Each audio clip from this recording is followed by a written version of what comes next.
அஸ்ஸலாமு அலைக்கும். இந்தாக்கிரு எங்க பூசணும்னு சொல்லி வீடியோ அனுப்புறேன்னு சொல்லியிருந்தேன். இந்தாக்கிரு இதில் தான் செய்யணும், இப்படி தான் செய்யணும். போய் தான் கிட்ஸ் ரூம் வைங்க சரியா. இதுதான் பெல்கனியில் பார்க்குற கிட்ஸ் ரூம் சரியா.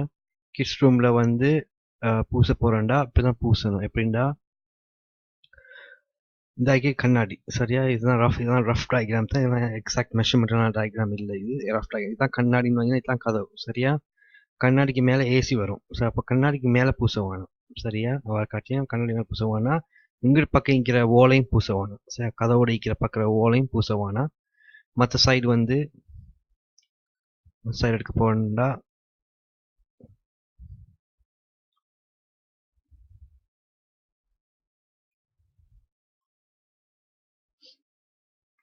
மற்ற சைடு எடுக்க போகணுண்டா இப்படிதான் பூசணும்.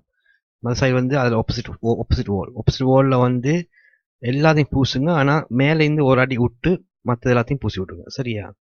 எல்லாம் மற்ற அடியெல்லாம் மற்றதெல்லாம் பூசிடுங்க. அப்படின்னா இந்த மாதிரி இங்கிட்டு பக்கம் நான் சொன்ன மாதிரி இதை பூச வேணாம். இதுலலாம் ஒரு அடி விட்டாப்புல சரியா.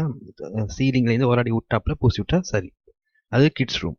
அதில் அந்த விஷயம் முடிஞ்சிடும் கிட்ஸ் ரூமில். இதில் வேலைங்காட்டி சொல்லுங்கள் இன்ஷா அல்லாஹ்.